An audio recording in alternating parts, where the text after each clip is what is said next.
Hello dear students, welcome to physics time.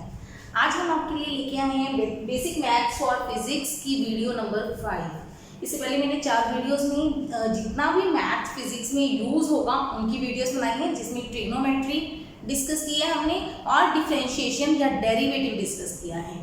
ठीक है, तो अगर आप आज इंटीग्रेशन की वीडियो देख रहे हैं तो मैं आपसे रिक्वेस्ट करूंगी कि पहले डेरिवेटिव की वीडियो ज़रूर देख के आएँ, क्योंकि डेरिवेटिव के बिना इंटीग्रेशन पॉसिबल नहीं है। कोई भी पर्सन डेरिवेटिव जिसको नहीं आता वो इंटीग्रेशन कभी नहीं सीख सकता, कभी भी। ठीक है, क्योंकि डेरिवेटिव के कॉन्सेप्ट्स, डेरिवेटिव के मेथड्स इंटीग्रेशन में यूज होंगे। सो स्टार्ट करते हैं। इंटीग्रेशन क्या है? It is we can say reverse of derivative. ये डेरिवेटिव का रिवर्स है, उल्टा है। क्या मतलब है इसका? मतलब अगर मैं कहूं u का डेरिवेटिव v आता है, अगर u का डेरिवेटिव v आता है तो v का इंटीग्रेशन का ये निशान है, u आएगा। अगर u का डेरिवेटिव v आता है तो v का इंटीग्रेशन u आएगा, तो हम कह सकते हैं इंटीग्रेशन डेरिवेटिव का रिवर्स है। तो आप अपना आंसर क्रॉस चेक करना चाहें, हम इंटीग्रेशन के बहुत सारे फॉर्मूलाज करेंगे। मैं आपको वही फॉर्मूलाज करवाऊंगी जो फिजिक्स में जरूरत है। ठीक है, तो मैथ्स में तो आपको बहुत लंबा, ये बहुत लेंथी चैप्टर है। मतलब एक इंटीग्रेशन टॉपिक के अंदर 3 चैप्टर्स हैं, 3 चैप्टर्स हैं, तो उसमें से मतलब बहुत ज़्यादा एक्सरसाइजेज मिलेंगी। लेकिन यहाँ पे मैं सिर्फ एक वीडियो में आपको सिखाऊंगी इंटीग्रेशन के वो मेथड्स जो फिजिक्स में जरूरत पड़ेगी। सारे फिर भी आज एक दिन में कवर नहीं होंगे, तो हम जैसे जैसे हमें फिजिक्स में जरूरत पड़ेगी तब वहां पे एक्स्ट्रा डिस्कस कर लेंगे। अभी के लिए अगर u का डेरिवेटिव v आता है तो v का इंटीग्रेशन u आएगा, ये याद रखना है आपको। ठीक है, अब पहले मीनिंग समझते हैं इंटीग्रेशन का मतलब क्या है। डेरिवेटिव का मतलब क्या था, ग्राफ में समझाया था। ये x एक्सिस है, ये y एक्सिस है। अगर मेरे पास ये कोई कर्व जा रही है, ठीक है, तो बीच में छोटा सा पोर्शन ले लिया कर्व का मैंने। इस पोर्शन में ये चीज क्या हुई, देखो इस पॉइंट में y1 है, y की वैल्यू, इस पार्ट में y की वैल्यू y2 है ना, समझ सकते हैं आप। ये पॉइंट हमारा x1 y1 है, ये पॉइंट x2 y2 है, इनको बोलते हैं कोऑर्डिनेट्स ऑफ द पॉइंट, है ना। यानी कि ए बी एक पॉइंट है, ए और बी। ए पॉइंट पे y की वैल्यू y1 है, बी पॉइंट पे y की वैल्यू y2 है, ए पॉइंट पे x की वैल्यू x1 है, बी पॉइंट पे x की वैल्यू x2 है ना। तो ये बीच वाला हिस्सा क्या है, x2 माइनस x1, जिसको कि हम डेल्टा x बोल सकते हैं। अच्छा, इधर वाला हिस्सा, ये वाला हिस्सा, ये वाली लेंथ, ये डिफरेंस, ये क्या आया, y2 माइनस y1, जिसको कि मैं डेल्टा y बोल सकती हूँ। तो डेरिवेटिव क्या होता है, delta y by delta x, या हम इसको लिखते हैं dy बाय dx। जब x की change in x is very small तो हम उसको dx लिखते हैं। डेल्टा x नॉर्मल चेंज है, चेंज जितनी भी हो, dx है d वेरी स्मॉल चेंज, मतलब बहुत छोटी चेंज। डेरिवेटिव को एक बार जरूर देखिए, आपको वहां पे ये कॉन्सेप्ट समझ आएगा।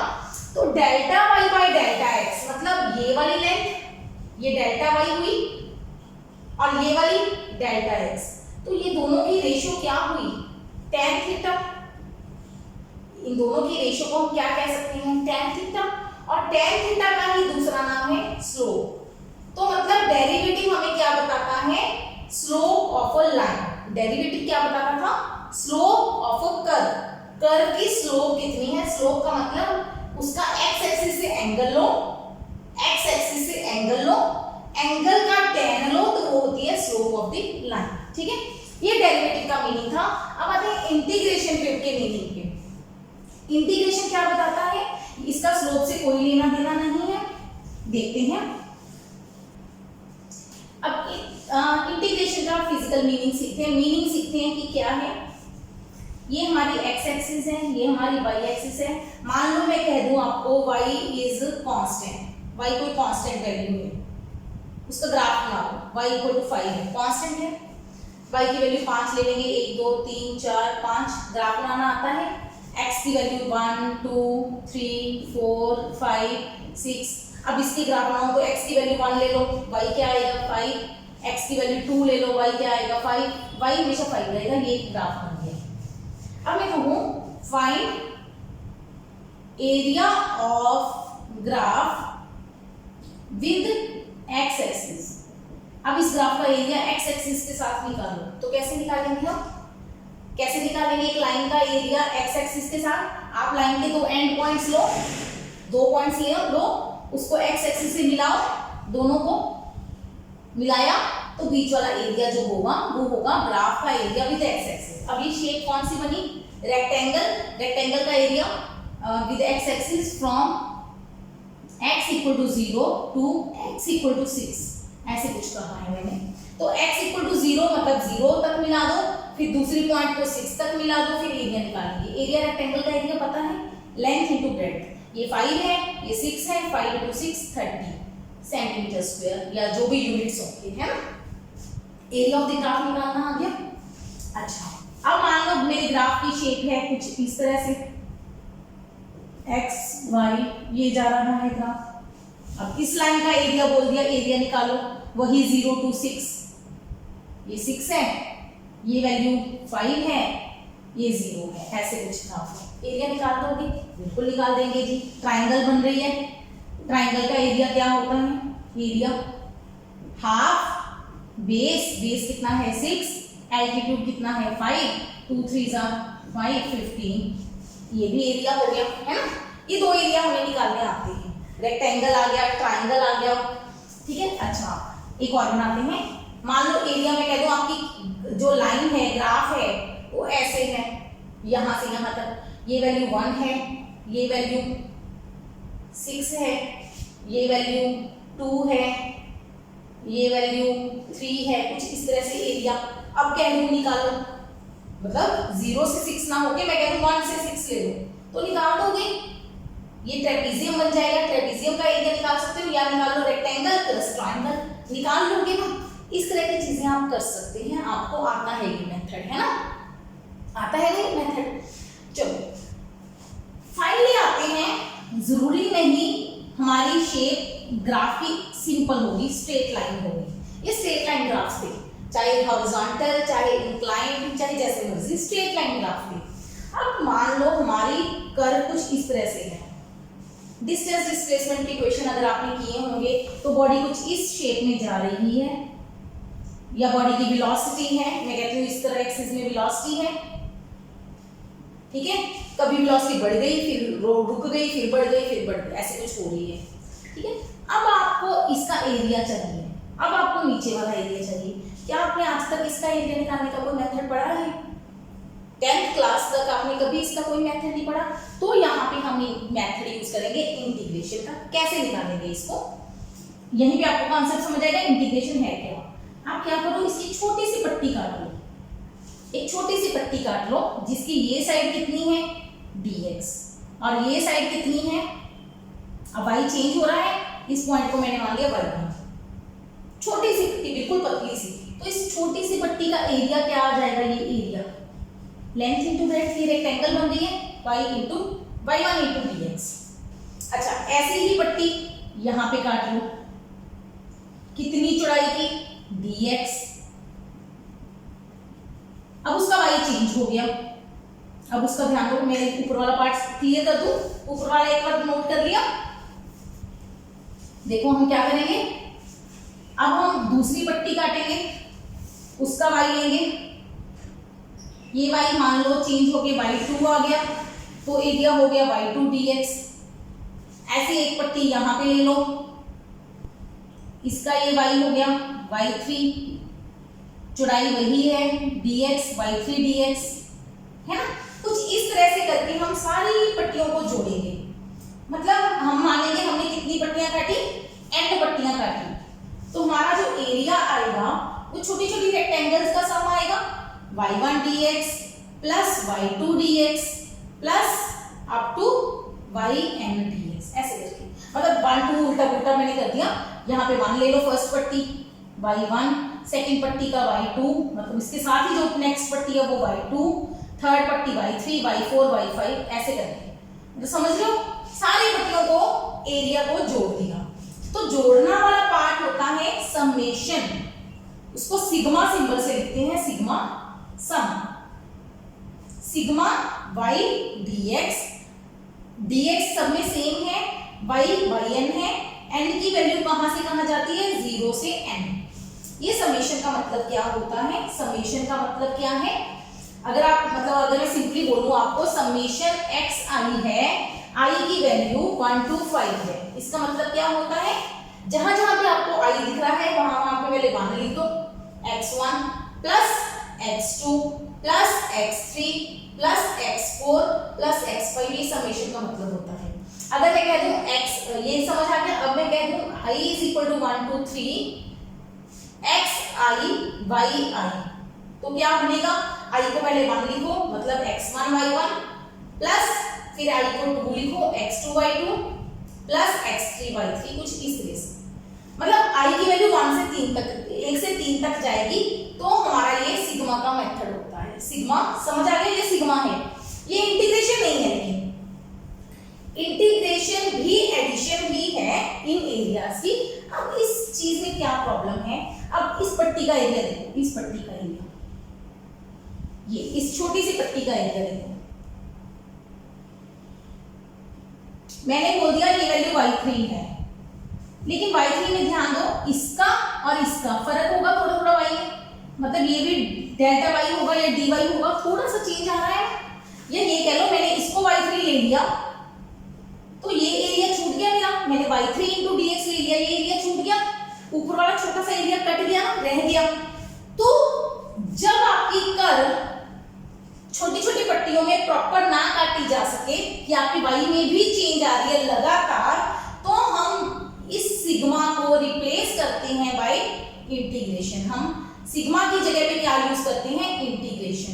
तो इंटीग्रेशन का सिंबल क्या है, ये वाला, s नहीं है, s नहीं है, ऊपर से गोल स्ट्रेट लाइन, फिर थोड़ा सा लंबा होता है ये सिंबल। नॉर्मल आपकी जो लाइन होती है, मतलब हमारी लाइन इतनी बड़ी है जिसमें हम अक्षर अपने वर्ड्स लिख रहे हैं, मान लो आप यहाँ पे लिख रहे हो मीनिंग, है ना, या आप लिख रहे हो बाई dx, ऐसे लिखते हैं आप, है ना, तो इंटीग्रेशन ऐसे जाए, इतना बड़ा साइन होगा इंटीग्रेशन का, ठीक है। मतलब ऐसे नहीं लिखना कि आपकी दो लाइनों में आप बाई dx लिख रहे हो, यहाँ पे इंटीग्रेशन ऐसे बना दो, इतना छोटा सा इंटीग्रेशन नहीं बनाना, थोड़ा सा लंबा बनाना है, ऐसे नहीं बनेगा, ये गलत है, ठीक है। इंटीग्रेशन y dx, अब यहाँ पे x की वैल्यू चेंज होगी, n नहीं चेंज होगा, यहाँ पे x चेंज होगा। 0 से जहां तक भी जाना है आपको, ये पट्टी आपकी a पॉइंट तक जा रही है मान लो, तो आप लिखोगे 0 से a तक, 0 से a तक। कुछ क्लियर हुआ, कुछ आइडिया मिला, मतलब इंटीग्रेशन हमें क्या बताता है, फिजिकल मीनिंग इंटीग्रेशन का, इंटीग्रेशन क्या बताता है हमें, area under curve, area under curve किसके साथ, विद एक्स एक्सिस। अगर आप ले रहे हो y dx, तो इसका मतलब y कर्व बनाओ, कर्व ऑफ y की शेप बनाएंगे, विद एक्स एक्सिस उसका एरिया लेंगे, तो वो हमें क्या बताएगा, इंटीग्रेशन। इंटीग्रेशन हमें एग्जैक्ट एरिया बताएगा कि उस कर्व के नीचे कितना एरिया बनेगा, ठीक है। इसका प्रूफ करके दिखाती हूँ अभी छोटा सा, कि पहले इंटीग्रेशन की फॉर्मूला याद कर लें। क्या प्रूफ, ये नोट हो गया था, नहीं नोट करना कोई बात नहीं, छोड़ देना इसको, अगर आपको नहीं बोरिंग लगा तो इसको छोड़ देना।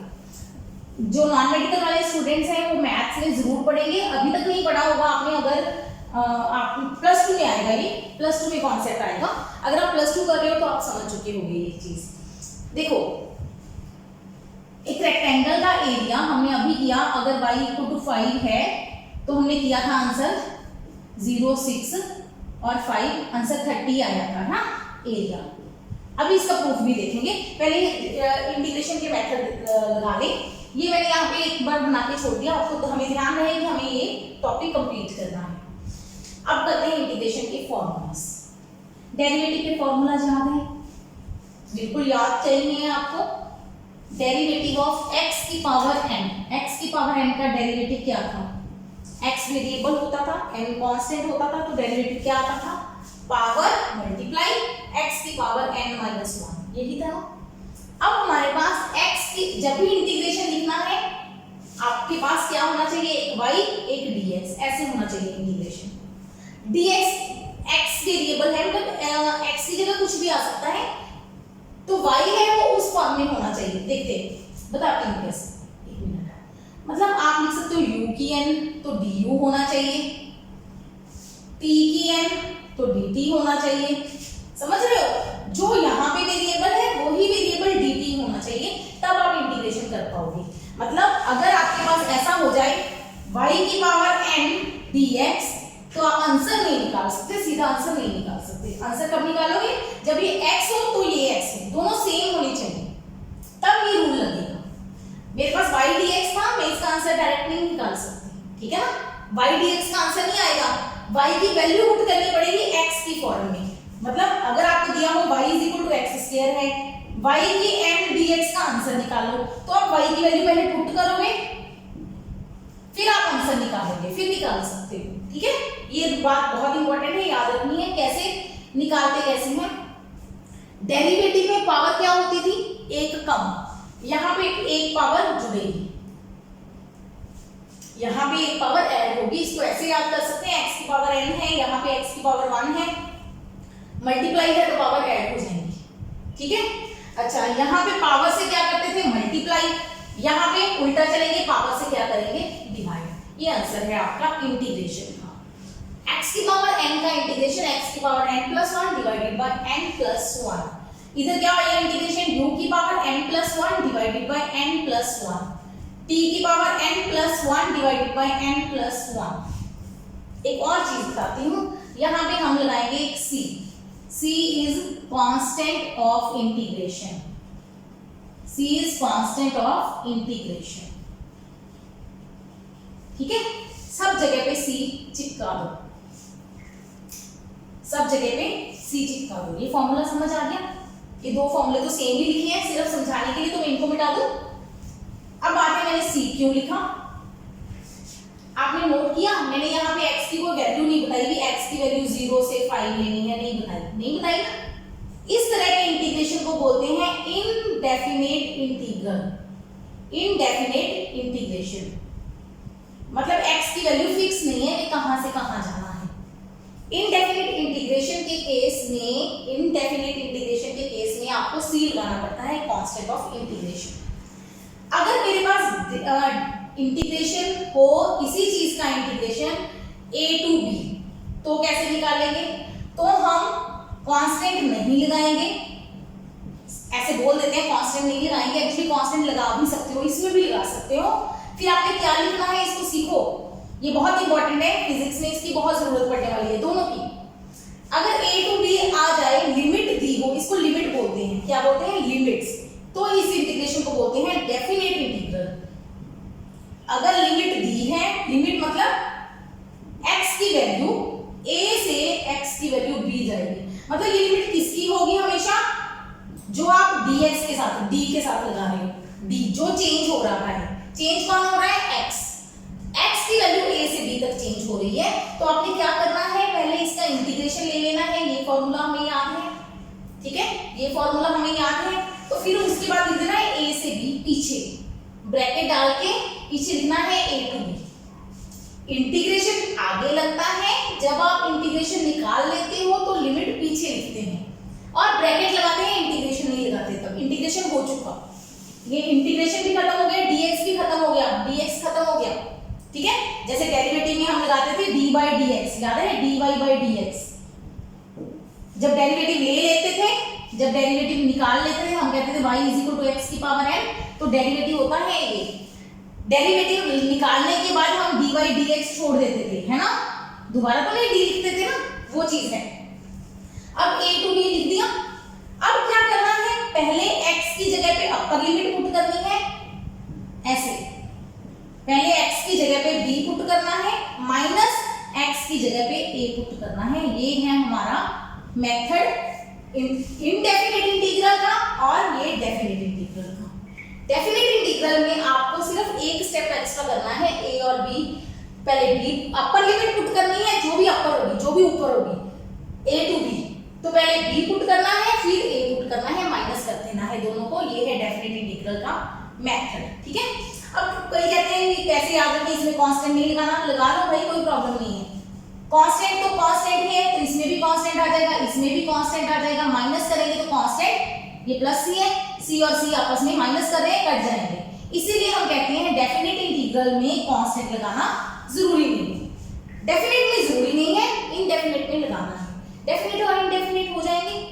इनडेफिनेट के फॉर्मूला सीखेंगे हम, डेफिनेट बिल्कुल सिर्फ एक ही स्टेप एक्स्ट्रा करना है, कांस्टेंट मत लगाओ और फिर पहले अपर लिमिट पुट कर दो फिर माइनस लोअर लिमिट पुट कर दो, सिर्फ ये स्टेप एक एक्स्ट्रा यूज करना है, ठीक है। तो मैं आज आपको सिर्फ इंटीग्रेशन के इनडेफिनेट के फॉर्मूला याद करवाऊंगी, डेफिनेट अपने आप हो जाएगा।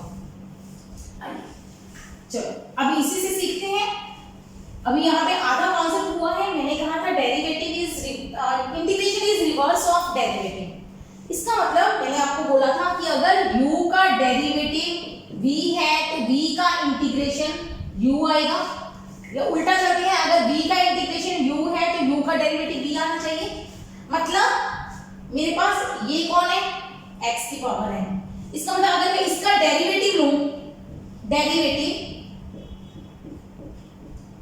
इसका डेरिवेटिव लें तो वो क्या आना चाहिए, x की पावर n आना चाहिए। चेक करते हैं, इसका डेरिवेटिव लो राजे, n+1 कांस्टेंट है, कांस्टेंट नीचे ही रहेगा, कोई प्रॉब्लम नहीं है कांस्टेंट को। इस पे लगाएंगे हम पावर रूल, पावर आगे x की पावर 1 कम हो जाएगी, प्लस कांस्टेंट का डेरिवेटिव 0 होता है, याद है। n+1 कट गया, 1 कट गया, x की पावर n। वेरी गुड, आ गया आंसर। मतलब जब भी आप किसी चीज का इंटीग्रेशन याद करते हो तो जो भी आपका आंसर आएगा उसका डेरिवेटिव लेके देख लो शुरू में प्रैक्टिस के लिए।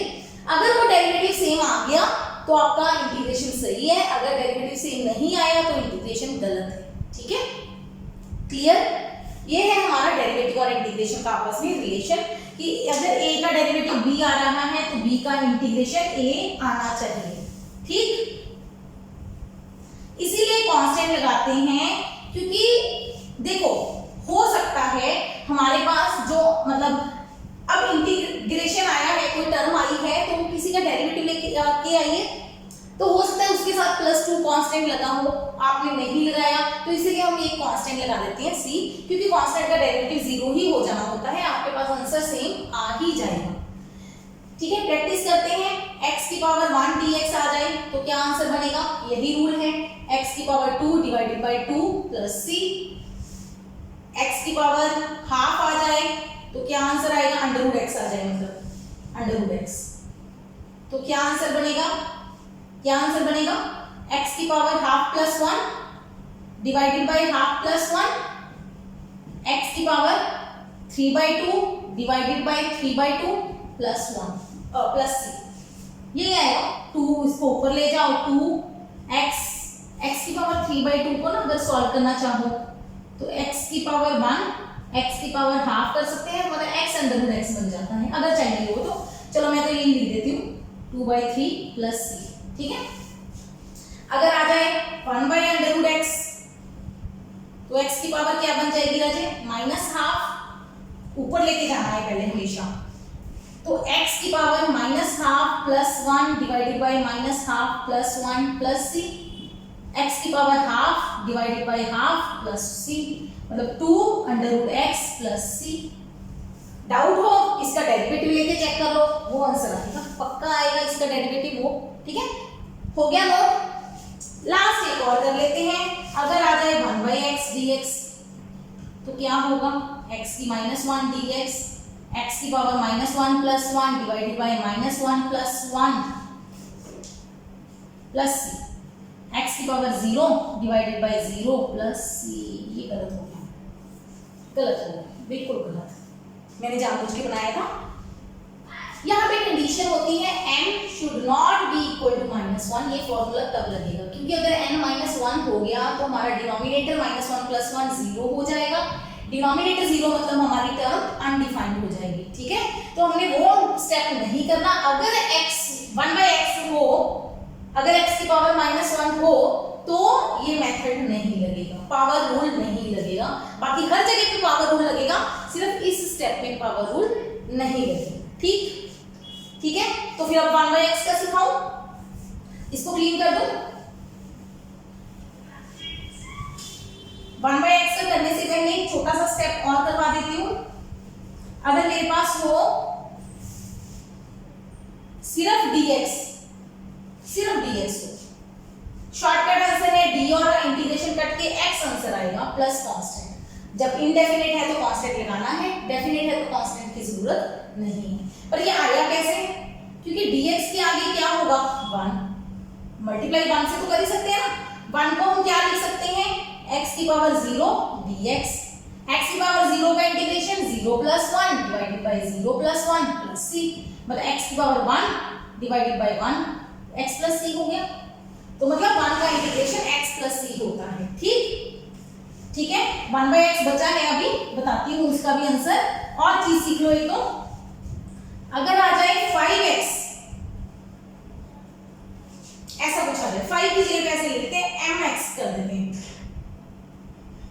mx की पावर n + 1। m कोई कांस्टेंट है, m इज अ कांस्टेंट, कोई कांस्टेंट नंबर है तो सिंपल रूल है कि कांस्टेंट को इंटीग्रेशन से बाहर निकालो।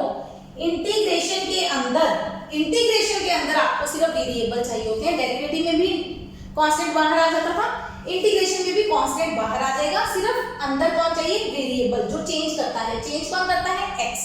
अंदर सिर्फ x से जुड़ी टर्म चाहिए बस, और कुछ नहीं चाहिए। m बाहर है, x की power n + 1 divided by n + 1 plus c। अब कई कहते हैं कि पूरी ब्रैकेट लगाओ, अरे पूरी ब्रैकेट लगाओ ना लगाओ कोई प्रॉब्लम नहीं है, क्योंकि m से कांस्टेंट को मल्टीप्लाई करोगे एक नया कांस्टेंट आ जाएगा, रहेगा तो कांस्टेंट ही ना। मतलब इंटीग्रेशन किया प्लस कांस्टेंट, ब्रैकेट लगाना ना लगाना आपकी मर्जी है, चल जाएगा। समझ आ गया?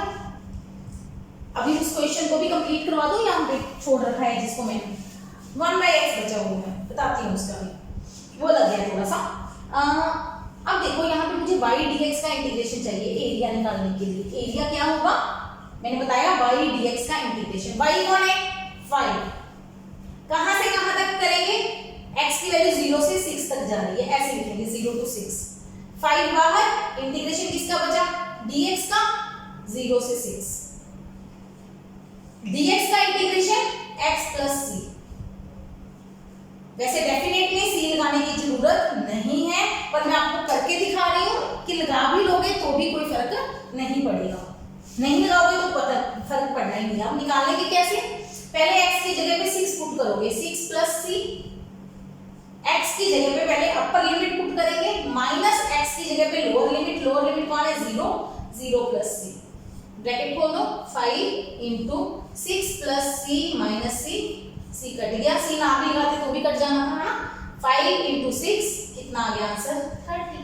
तो इसका मतलब इंटीग्रेशन हम इस तरीके से निकाल सकते हैं। ठीक है, क्लियर हुआ? ये स्टेप सारे क्लियर है। अब लास्ट एक पीस में बचा है 1/x का इंटीग्रेशन। 1/x का इंटीग्रेशन वो होता है log x। 1/x का इंटीग्रेशन होता है log x प्लस c तो लगाना ही है जब इंडेफिनिट है तो। x mod क्यों लगाया, क्योंकि log of negative is not defined. log of negative is not defined. अगर किसी नेगेटिव नंबर का log हो तो उसको डिफाइन नहीं किया जा सकता। ठीक है, क्लियर है? यहां तक क्लियर है?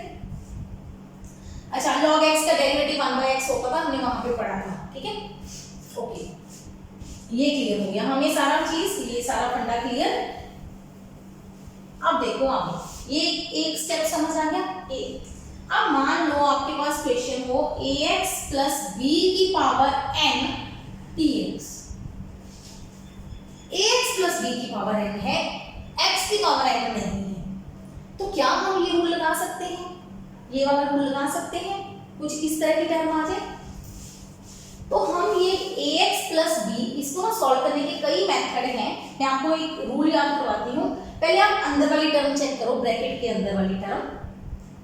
उसका डेरिवेटिव चेक करो, न टर्म ही चेक करनी अकेली, उसका डेरिवेटिव चेक करो। डेरिवेटिव क्या आया, a इंटू 1 प्लस 0, x का डेरिवेटिव 1, डेरिवेटिव सीख के और ये वीडियो तब समझ में आएगी। a आया, अगर डेरिवेटिव कांस्टेंट है तो आप रूल लगा सकते हो, अगर डेरिवेटिव वेरिएबल आ जाए तो रूल नहीं लगाएंगे। बताती हूँ कैसे।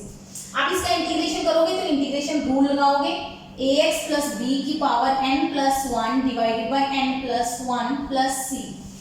ये रूल लगा दिया मैंने, अभी पूरा नहीं है, ये गलत है, अभी बताती हूँ इसका आंसर एग्जैक्ट। मैं इसका डेरिवेटिव लेके चेक करती हूँ, राइट हैंड साइड का डेरिवेटिव लो। ये तो पता है ना, मैं डेरिवेटिव को डी लिख रही हूँ सिंपल। डेरिवेटिव मतलब n प्लस 1 तो नीचे ही रहेगा, ऊपर वाला n plus 1 ax plus b की पावर क्या रह जाएगी, n प्लस 1 माइनस 1। डेरिवेटिव लेना आता है, पावर एक मल्टीप्लाई, पावर एक कम हो जाती है, इंटीग्रेशन और डेरिवेटिव मिक्स होते रहेंगे अब आपके। ठीक है, पहले डेरिवेटिव अच्छे से सीख लो तब इंटीग्रेशन पे आना। इनटू इनटू मल्टीप्लाई बेस का डेरिवेटिव प्लस कांस्टेंट का डेरिवेटिव 0, क्या आया, ax प्लस b की पावर n इंटू a आया। एक a एक्स्ट्रा आ गया, जबकि मेरे आंसर क्वेश्चन में ये था नहीं। देखो दोनों में क्या फर्क आया है, राइट हैंड साइड का डेरिवेटिव लिया मैंने, लेफ्ट हैंड साइड तो आई सिमिलर आई, पर a साथ में आ गया, तो क्यों ना मैं इसको a से डिवाइड कर दूं। अगर मैं इसको क्वेश्चन को ही a से डिवाइड कर देती तो यहाँ पे a आ जाता, a कैंसिल हो जाता, तो मेरा आंसर ठीक था, बिल्कुल बन गया ना बात, बन गई बात। तो क्या करना है आपको, अगर आपके पास यहाँ पे u की पावर n आ जाए तो आप बिल्कुल फॉर्मूला लगा सकते हो। तो क्या कर दो, डेरिवेटिव ऑफ u से डिवाइड कर दो। वहां पे डेरिवेटिव ऑफ बेस से मल्टीप्लाई करते हैं, यहाँ पे बेस के डेरिवेटिव से डिवाइड कर दो। Condition provided derivative of u is a constant.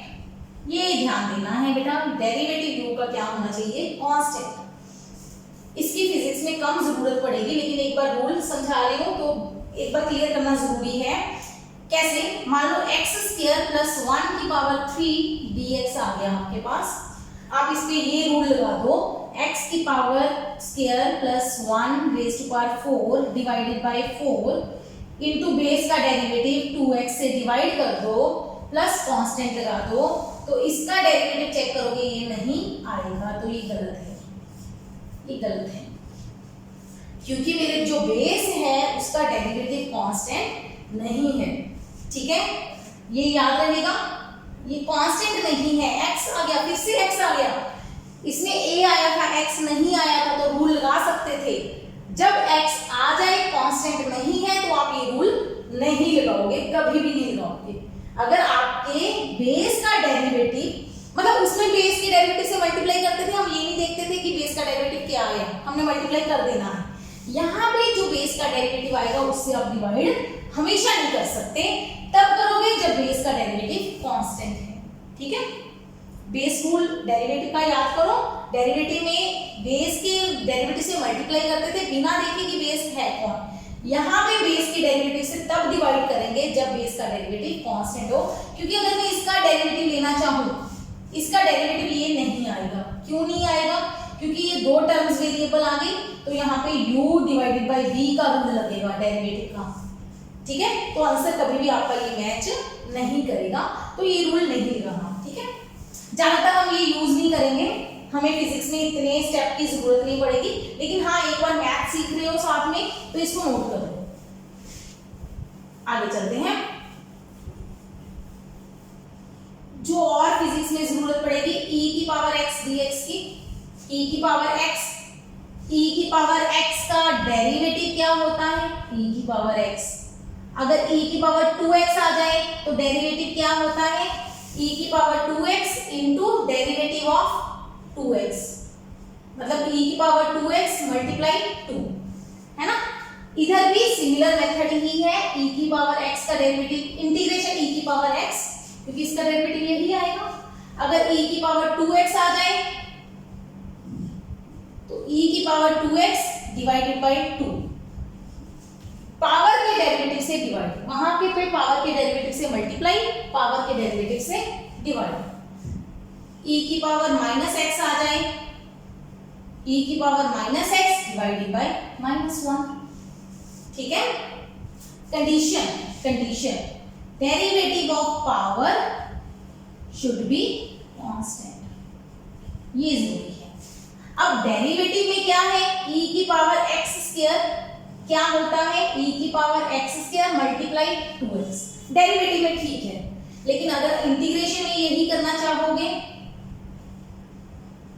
e की power x square divided by 2x plus c, गलत हो जाएगा, नहीं है ऐसा, क्योंकि हमारी पावर का डेरिवेटिव कांस्टेंट नहीं है तो हम डिवाइड नहीं कर सकते। डिवाइड पावर के डेरिवेटिव से, बेस के डेरिवेटिव से, एंगल के डेरिवेटिव से डिवाइड करेंगे कब, जब वो डेरिवेटिव कांस्टेंट हो, अदरवाइज ये रूल नहीं लगेगा। इंटीग्रेशन में एक बहुत इंपॉर्टेंट बात ध्यान देने वाली है, डेरिवेटिव ऑलमोस्ट हम हर फंक्शन का निकाल लेते हैं, हमने बहुत सारे डेरिवेटिव के मेथड पढ़े थे, साइन कॉस टैन सबके डेरिवेटिव निकाले थे, लेकिन इंटीग्रेशन हम हर एक का नहीं निकाल सकते। इंटीग्रेशन कुछ टर्म्स का निकलता है, सबका इंटीग्रेशन पॉसिबल नहीं होता, डेरिवेटिव भी सबका नहीं होता, लेकिन फिर भी फिजिक्स में सबका डेरिवेटिव निकल आएगा जितनी फिजिक्स में टर्म्स आएंगे, लेकिन इंटीग्रेशन सबका नहीं निकलेगा। ठीक, क्लियर हो गया ना ये? अब देखो आप, ये हो गया एक्सपोनेंशियल का इंटीग्रेशन, इसकी भी फिजिक्स में जरूरत पड़ती है हमें। अब इंपॉर्टेंट शुरू होता है ट्रिग्नोमेट्री का। अब ट्रिग्नोमेट्रिक फंक्शंस का इंटीग्रेशन, अगेन डेरिवेटिव से कंपेयर करके याद करेंगे। डेरिवेटिव ऑफ साइन एक्स क्या था, cos x, derivative of cos x क्या था, minus sine x, derivative of ten x क्या था, secant square x. I don't know मैंने वो लिखवाए थे आपको ये कि नहीं लिखवाए थे, टेन का डेरिवेटिव सीकेंड स्क्वायर, कॉट का derivative minus cosecant square, secant का derivative secant X tan X, cosecant का derivative minus cosecant X cot X. ये 6 डेरिवेटिव हमने किए थे, 6 डेरिवेटिव हैं साइन कॉस टेन सबके। बाकी अगर किसी और के आ जाते हैं तो हमारे रूल्स लग जाते हैं। अब आ जाएगा आपको साइन स्क्वायर का डेरिवेटिव, क्या निकालोगे, power rule 2 sin x into sine का डेरिवेटिव cos x, ऐसे कुछ है ना। साइन स्क्वायर का डेरिवेटिव आ जाए तो आप निकाल सकते हो। अब इंटीग्रेशन में क्या है, इसका उल्टा चलते जाएंगे, याद करते जाएंगे। cos का इंटीग्रेशन, जब इंटीग्रेशन लगाना है तो dx साथ में लगेगा, डेरिवेटिव में भी d by dx लगता है, उधर dx मल्टीप्लाई में लगेगा, इधर डिवाइड में उधर मल्टीप्लाई में। cos का इंटीग्रेशन करेंगे तो sin x डेफिनेट है तो प्लस c नहीं लगाना, लिमिट है तो, लिमिट नहीं है तो प्लस c लगाना है।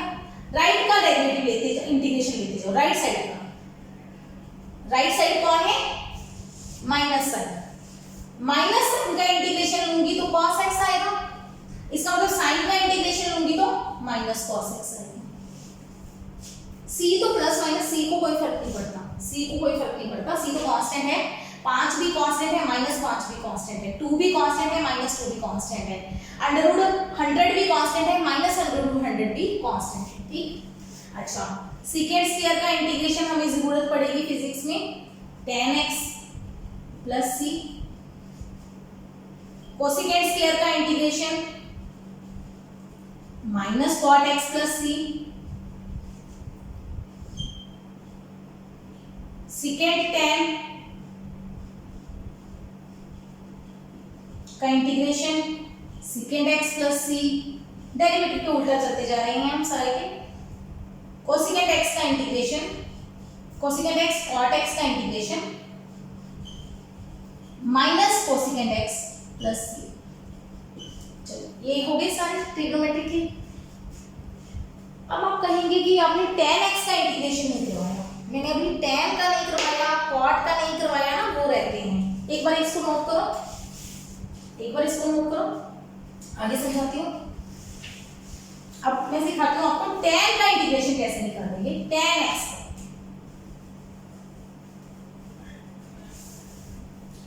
अब सीखते हैं tan x का इंटीग्रेशन।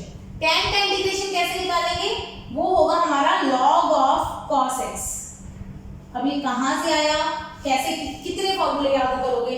ऐसे अगर मैं कहूँ cot x का इंटीग्रेशन, वो होगा log of sin x with negative sign.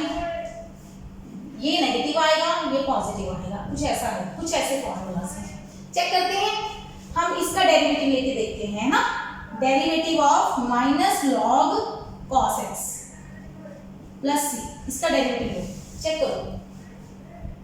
Minus तो माइनस ही रहेगा, पहले लॉग का डेरिवेटिव 1/cos, मॉड का मतलब सिर्फ पॉजिटिव साइन लेना है इसलिए लगाया है, यहाँ पे ना भी लगाओगे तो चल जाएगा।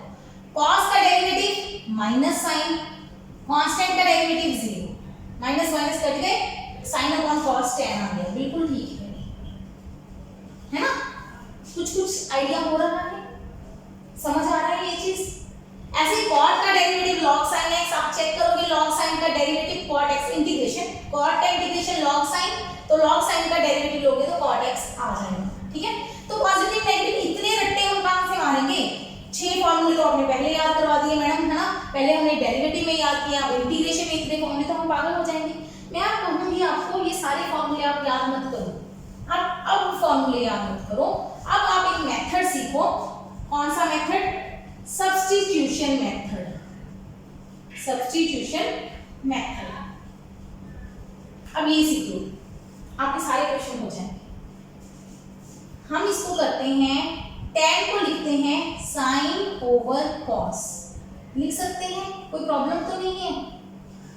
अरे नहीं, ये तो हमें याद ही है, sin ओवर cos लिख सकते हैं, ठीक है। क्या करो, आप चेक करो, cos का डेरिवेटिव sin होता है, बिल्कुल होता है। आप क्या पुट करो, cos x को एक नया नाम दे दो t, cos x को एक नया नाम दे दो t। क्या होगा इसका मतलब, cos का डेरिवेटिव लो minus sin x is equal to dt by dx, है ना। डेरिवेटिव ले लिया, cos का डेरिवेटिव माइनस sin, t का डेरिवेटिव dt बाई dx। अच्छा, क्रॉस मल्टीप्लाई कर दो, sin x dx किसके बराबर, dt के बराबर, एक नेगेटिव छूट गया मेरे से, माइनस लगा देते हैं। तो sin x dx का डेरिवेटिव माइनस dt, तो इसका मतलब tan x dx का इंटीग्रेशन क्या बना, minus dt divided by t, minus बाहर निकाल लिया, 1/t dt, 1/t। अभी इंटीग्रेशन सीखा 1/x dx का, है ना। बस रूल क्या है, दोनों सेम हो। इसका इंटीग्रेशन क्या था, पावर रूल नहीं लगता था, log x, क्या था log x, तो ये भी log t आ जाएगा, log t plus c। t कौन है, what is t, cos x, तो log cos x। मॉडुलस सिर्फ log में लगाएंगे, सिर्फ इसलिए कि log की टर्म पॉजिटिव होनी चाहिए, बार बार रिपीट करेंगे इस बात को, ठीक हो गया, समझ आ गई, कुछ कुछ आइडिया हुआ। तो ये है सब्स्टिट्यूशन मेथड, किसी भी ऐसी टर्म का इंटीग्रेशन निकालने का जब आपको डायरेक्ट इंटीग्रेशन फॉर्मूला याद नहीं है। ये यूज करेंगे हम फिजिक्स में बहुत बार सब्स्टिट्यूशन मेथड हमें जरूरत पड़ेगी, ठीक है। tan का सीख लिया, अपने आप cot का निकाल के देखना, आपका आंसर आ जाएगा, ठीक है। अपने आप cot का निकाल के देखना। एक और सीखो, अभी हमने सीखा sin स्क्वायर का डेरिवेटिव ये आता है, इसका मतलब अगर मुझे चाहिए 2 sin x cos x का इंटीग्रेशन, तो क्या आना चाहिए, sin स्क्वायर आना चाहिए, sin स्क्वायर आना चाहिए। निकाल के देखें, मैं एक काम करती हूँ, मैं sin x को t पुट कर देती हूँ, कर दे। sin x का डेरिवेटिव cos x, t का डेरिवेटिव dt बाई dx, तो cos x dx क्या आ गया, dt। अगर किसी को इतराज हो, वो कहे कि मैंने cos को पुट करना है, आपका जिसको दिल पुट करना है पुट करने का कर दो, मेरे को कोई प्रॉब्लम नहीं है। तो इंटीग्रेशन क्या बना, sin x को लिख देंगे t, cos x dx जोड़ देंगे, मल्टीप्लाई में है, तब मल्टीप्लाई है, तो dt, ओह क्या बात है, बन गया बात, 2 बाहर, अंदर आ गया t dt, पावर रूल लग जाएगा, 1 है, पावर एक बढ़ जाएगी, नई पावर से डिवाइड कर देंगे n+1 से प्लस सी, 2 कट गया, t स्क्वायर, t कौन था मेरे पास sin x, sin square x plus C, बन गया बात, प्लस सी। तो कांस्टेंट है, कांस्टेंट जीरो भी तो हो सकता है ना, आ गया ना सेम आंसर, आ गया ना answer, clear, got the idea. इस तरह से हम सब्स्टिट्यूशन मेथड कर सकते हैं, लेकिन इसको सॉल्व करने का ये तो मेथड समझ आ गया सबको, एक और मेथड है इसको सॉल्व करने का, इसको मिटा दें, इतना सा मिटाती हूँ। इसको सॉल्व करने का एक और मेथड है, अगर आपको ट्रिग्नोमेट्री फॉर्मूला याद है 2 sin थीटा cos थीटा, तो क्या होता है वो sin 2 थीटा, यहाँ पे बस वही बात है, इंटीग्रेशन सीखने से पहले आपको ट्रिग्नोमेट्री और डेरिवेटिव आना चाहिए अच्छे से। sin 2x का फॉर्मूला होता है 2 sin x cos x, है ना। अच्छा, अब sin 2x का इंटीग्रेशन चाहिए मुझे, sin का इंटीग्रेशन होता है, sin का इंटीग्रेशन माइनस cos, एंगल के डेरिवेटिव से डिवाइड करना नहीं भूलना, अगर एंगल का डेरिवेटिव कांस्टेंट है तो उस कांस्टेंट से डिवाइड करना है हमें। अब आप कहेंगे आंसर तो सेम नहीं आया, आंसर सेम है कैसे, अब ये समझो। अच्छा, cos 2x का फॉर्मूला होता है 1 - 2 sin स्क्वायर x, कुछ ऐसा है पढ़ा, कुछ ऐसा फॉर्मूला पढ़ा है cos 2x का फॉर्मूला। cos 2x के कई फॉर्मूला पढ़े थे हमने, एक होता है cos square minus sin square, एक होता है 2 cos स्क्वायर -1, एक होता है 1 - 2 sin स्क्वायर x। देख लेती हूँ बोर्ड में, यहाँ पे फोन पे दिख रहा है कि नहीं दिख रहा वीडियो में, हाँ कुछ दिख रहा है। अच्छा, अब करते हैं -½ प्लस, ब्रैकेट खोल रही हूँ, प्लस हो जाएगा 2 sin square x/2 plus c, 2 cut गया, -½ plus sin square x plus c, ये भी कांस्टेंट है, ये भी कांस्टेंट है, क्या मैं इसको एक नया कांस्टेंट नाम दे सकती हूँ कि दे दूं, आ गया सेम आंसर, है ना। इंटीग्रेशन डेरिवेटिव सिंगल तरह का आता है, डेरिवेटिव एक ही आंसर आएगा हर बार आपका, मतलब सिमिलर आंसर आएगा, लेकिन इंटीग्रेशन में आप इस तरह से निकालोगे या इस तरह से निकालोगे, देखने में आंसर डिफरेंट है बट एक्चुअली आंसर सेम है, सिर्फ कांस्टेंट का फर्क पड़ेगा। अब आप कहेंगे कि हमें कैसे पता चलेगा हम कौन सा यूज करें, फिजिक्स में ज्यादातर क्वेश्चन डेफिनेट इंटीग्रल के आएंगे, डेफिनेट इंटीग्रल में कांस्टेंट का रोल आएगा ही नहीं, तो चाहे आप इस मेथड से आंसर निकाल लो चाहे इस मेथड से, आंसर विल बी सेम, ठीक है। कांस्टेंट का रोल नहीं आएगा तो आंसर दोनों तरीके से हम निकालेंगे तो आंसर सेम आएगा, ओके। इस तरह के क्वेश्चन समझ आ गए हैं, तो ये है हमारा सब्स्टिट्यूशन मेथड, ठीक है। अब क्वेश्चन आ गया, ये भी समझ में आ गया। अब क्वेश्चन है sin स्क्वायर x का इंटीग्रेशन, sin स्क्वायर x का इंटीग्रेशन इस तरह का कर करें। अब तो मैं सब्स्टिट्यूशन भी नहीं कर सकती क्योंकि मेरे पास sin x को अगर मैं पुट भी कर देती हूँ तो dx कहाँ से निकालूंगी, मेरे पास कोई मेथड नहीं है। फिर आपको sin स्क्वायर की वैल्यू पुट करनी पड़ेगी यहाँ से, ट्रिग्नोमेट्री से। ऊपर वाले क्लियर कर दो, ये साफ कर दो, ये यहाँ पे मैं फॉर्मूला दोबारा लिख रही हूँ कुछ। cos 2x का फॉर्मूला हमने किया है cos square minus sin square, चलो आपका ये आगे आ गया 2 cos स्क्वायर -1 या 1 - 2 sin स्क्वायर x, ये तीनों cos 2x के फॉर्मूलाज हैं, ठीक है। बीच में मार्कर हमें धोखा दे जाता है, मैं क्या कर रही हूँ 2 sin स्क्वायर इधर ले आई, cos उधर ले गई, तो sin स्क्वायर चाहिए मुझे, है ना, तो 2 से डिवाइड हो जाएगा, तो sin स्क्वायर की वैल्यू पुट कर दो 1 - cos 2x divided by 2 dx integration. Integration में एक और चीज होती है, अगर u प्लस v dx हो, दो टर्म्स का सम हो, तो u का इंटीग्रेशन अलग हो जाता है, v का इंटीग्रेशन अलग हो जाता है, कर सकते हैं। अगर माइनस हो तो माइनस भी कर सकते हैं, प्लस भी कर सकते हैं, माइनस भी कर सकते हैं, दोनों तरीके से आंसर आ जाएगा, ठीक है, कर सकते हैं ऐसे।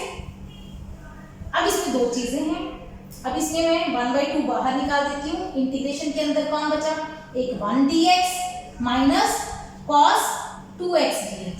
इंटीग्रेशन में u और v अलग अलग कर सकते हैं, दो फंक्शन हो प्लस या माइनस में तो अलग अलग कर दो।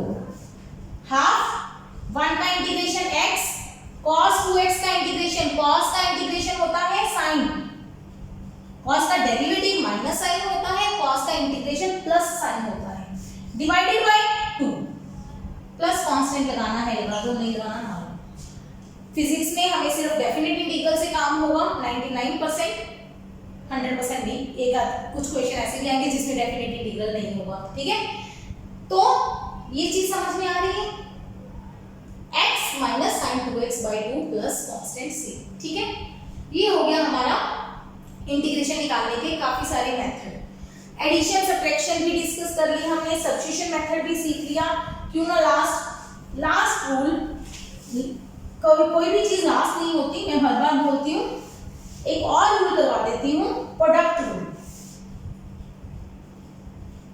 थोड़ा सा डेरिवेटिव से डिफिकल्ट है, डेरिवेटिव में बहुत इजी था। u v का डेरिवेटिव लेना है तो क्या करते हैं, u derivative v plus v derivative u, बहुत ही आसान था। एक बार पहले का डेरिवेटिव, एक बार दूसरे का डेरिवेटिव, दोनों को ऐड कर दिया, खत्म था।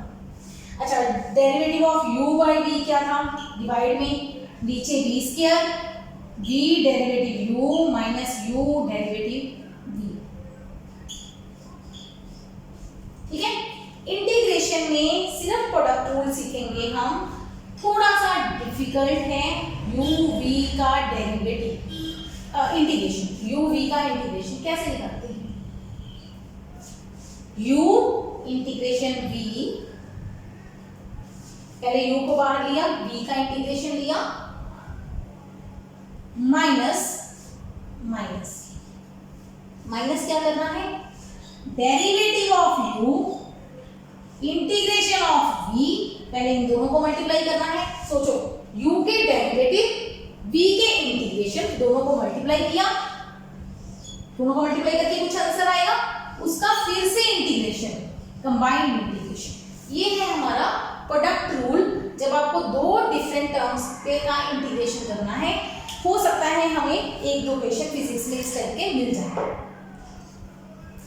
इसमें हमें कोई फर्क नहीं पड़ता था u कौन है, v कौन है, किसको u लेना है, किसको v। इसमें हम फिजिक्स में ये भी कहते हैं, प्रोडक्ट रूल में, इंटीग्रेशन में, फर्स्ट फंक्शन सेकंड फंक्शन, पहला दूसरा। अब अगर मैं इसको कह दूं vu लिख दो जी, ऐसे आ गया vu, तो अब ऐसे भी vu का integration minus derivative v integration u, ऐसे नहीं कि अपनी मर्जी से उल्टा कर दिया तो आंसर सेम आएगा, नहीं, आपको ऐसे करना ही नहीं है। आपको u v सोचना है, u किसको लेना है, v किसको लेना है, इंटीग्रेशन में फिक्स है। रूल के लिए याद रखो I लेट, कि मैं तो हमेशा ही लेट उठता हूँ, है ना, उठती हूँ या जो भी है। I लेट, मैं लेट हो गया, इस वजह से पता नहीं, पढ़ते हुए लेट हो गई, रात को लेट सो गई। I लेट क्या है, I for inverse, L for log, A for algebra, T for trigonometry, E for exponential। पहले ये नोट करो, फिर एक क्वेश्चन करवाऊंगी बस इस मेथड का, और फिर हम लेक्चर खत्म करेंगे। नोट हो गया, ये मैं बाकी सारी चीजें क्लियर कर रही हूँ। अब इंटीग्रेशन के लिए टेबल बना लिया होगा आपने, नहीं बनाया तो पहले टेबल बनाओ, सारे जो रूल्स लिखवाए हैं इंटीग्रेशन के उनको। अब मेरे पास क्वेश्चन है x sin x dx, इसका इंटीग्रेशन चाहिए मुझे, x sin x इंटीग्रेशन। दो क्वेश्चन करो। अच्छा, आप इसको sin x into x भी लिख सकते थे, बिल्कुल लिख सकते हैं। तो क्या ये u, क्या ये v बन गया? ऐसे नहीं, यहां से देखो, मेरे पास दो फंक्शन है x और sin x। x कौन है? अच्छा, अलजेब्रा, x स्क्वायर 1 इवन 1 जो भी आएगा, या x -2 जो भी आ गया x की टर्म, वो मेरा अलजेब्रिक फंक्शन है। इनवर्स फंक्शन मतलब sine inverse x, cos inverse x, इसकी फिजिक्स में जरूरत नहीं पड़ेगी, इंटीग्रेशन में लॉग तो हमें जरूरत पड़ेगी। ट्रिग्नोमेट्री साइन कॉस टेन ये तो पता ही है सारे। ये आई अलग है, इनवर्स इनवर्स ट्रिग्नोमेट्री अलग होती है। एक्सपोनेंशियल मतलब e की पावर x वाले टर्म। तो इंटीग्रेशन कैसे निकालेंगे? तो आई लेट का रूल क्या है? ये अलजेब्रा है, ये ट्रिग्नोमेट्रिक है। कौन पहले आ रहा है आई लेट में? अलजेब्रा पहले आ रहा है। तो अलजेब्रा हमारा u होगा, साइन v होगा, ट्रिग्नोमेट्री v होगा, इस रूल के अकॉर्डिंग। ठीक है, करके दिखाती हूँ। अभी इसका इंटीग्रेशन सीखते हैं। पहले इंटीग्रेशन क्या है? u बाहर, integration of v minus derivative of x, integration of sine, फिर से इंटीग्रेशन ऐसे। पहले x साइन का integration minus cos x minus integration, ये बड़ा इंटीग्रेशन है। एक्चुअली तो बड़ा नहीं है, मतलब बड़ा क्योंकि अंदर दो बार एक बार और इंटीग्रेशन है तो मैंने इसको बड़ा बना दिया। साइन x का डेरिवेटिव 1, साइन का इंटीग्रेशन माइनस कॉस, ये इंटीग्रेशन खत्म हो गया, एक dx बाहर पड़ा है। तो क्या बना? Minus x cos x plus cos x का इंटीग्रेशन, ये माइनस माइनस प्लस हो गए। कॉस का इंटीग्रेशन क्या होता है? कॉस का इंटीग्रेशन माइनस साइन एक्स, नहीं कॉस का प्लस साइन होता है प्लस कांस्टेंट सी। ये समझ में आया कुछ? इस तरीके से हम आई लेट का रूल लगाते हैं। डिफिकल्ट लग रहा होगा, घबराना नहीं है। एक काम करो, इसका डेरिवेटिव लेके चेक करो। क्या है इसका derivative? Derivative of right hand side check करो। पहले क्रॉस चेक कर लेते हैं कि हमारा आंसर सही भी आया है कि गलत भी आया है।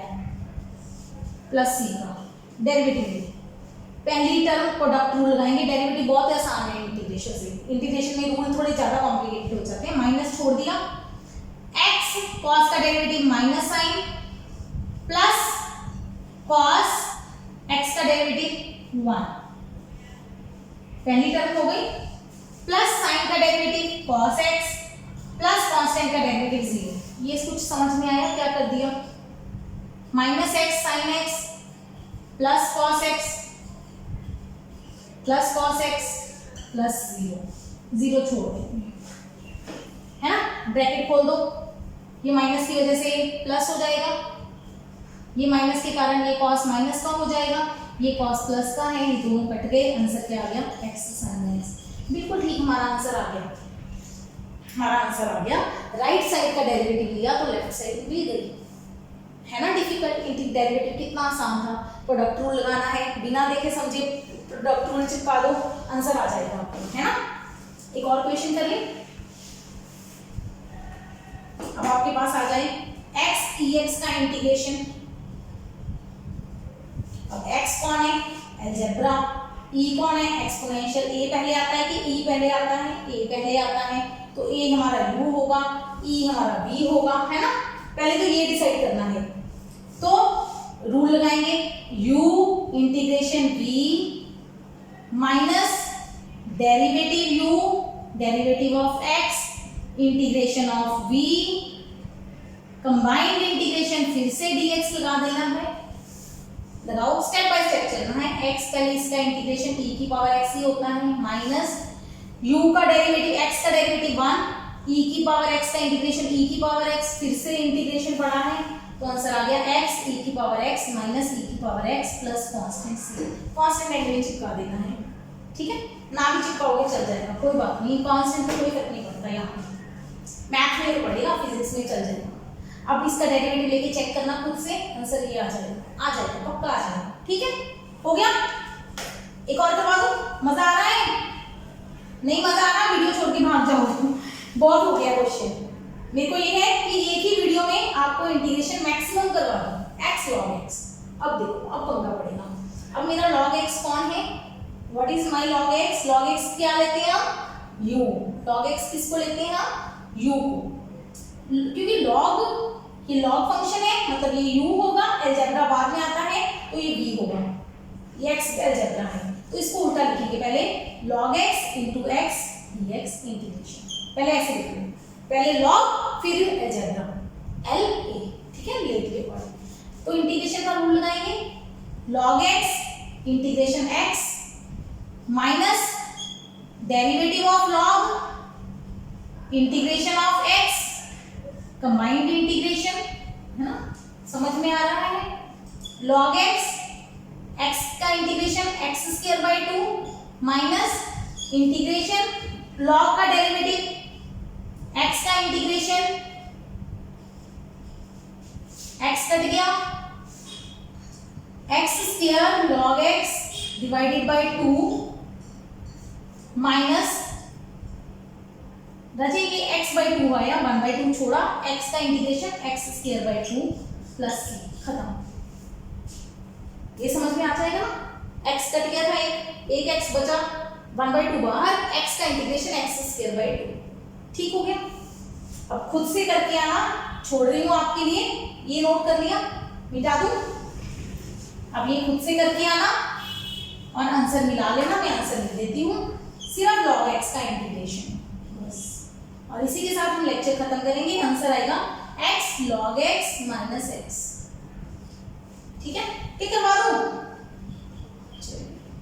आप कहेंगे करवा ही दो, खत्म करो, हाँ, क्योंकि इंटीग्रेशन में और वीडियो अभी नहीं बनाऊंगी, अगर जरूरत पड़ी, आपके डाउट्स आए तो जरूर बनाएंगे हम। तो इसको 1 लिख के करो राजे, 1 हमारा अलजेब्रा हो जाएगा, ये log हो जाएगा, log पहले आएगा, अलजेब्रा बाद में आएगा। तो क्या लगाएंगे, log integration of 1 minus derivative of log integration of 1 dx, ऐसे करेंगे। मतलब अकेला फंक्शन आ जाए तो उसके साथ 1 लगा के हम ये रूल लगा सकते हैं, प्रोडक्ट रूल, जब आपको इंटीग्रेशन सब सिंपल नहीं पता। log x 1 का integration x minus log x का डेरिवेटिव 1 बाई x, 1 का इंटीग्रेशन x कट गया, x log x माइनस 1 बचा, 1 का इंटीग्रेशन x प्लस, बन गया आंसर। मेथड समझ आ गया, ठीक है, क्लियर हो गया ना रूल, बस क्वेश्चन खत्म कर दिया। अब अगर पेपर में आ जाए sin x स्क्वायर का इंटीग्रेशन, कई स्टूडेंट कर देते हैं sin का integration minus cos x square divided by angle का डेरिवेटिव, ये गलत है। एंगल के डेरिवेटिव से आपको तभी डिवाइड करना है, एंगल, पावर, बेस, डेरिवेटिव से तब डिवाइड, डेरिवेटिव में तो मल्टीप्लाई करते थे, इधर डेरिवेटिव से डिवाइड तब करना है जब डेरिवेटिव कांस्टेंट आए। मतलब अगर sin 2x का इंटीग्रेशन चाहिए तो minus cos 2x divided by 2 है, ठीक है, लेकिन अगर sin x स्क्वायर का इंटीग्रेशन चाहिए तो 2x से डिवाइड गलत हो जाएगा, क्योंकि इसका डेरिवेटिव लेके ये आंसर आपको नहीं मिलेगा। बस यहीं पे लेक्चर खत्म करते हैं। जो भी इसके रिगार्डिंग आपको डाउट्स हो मुझे भेजिए।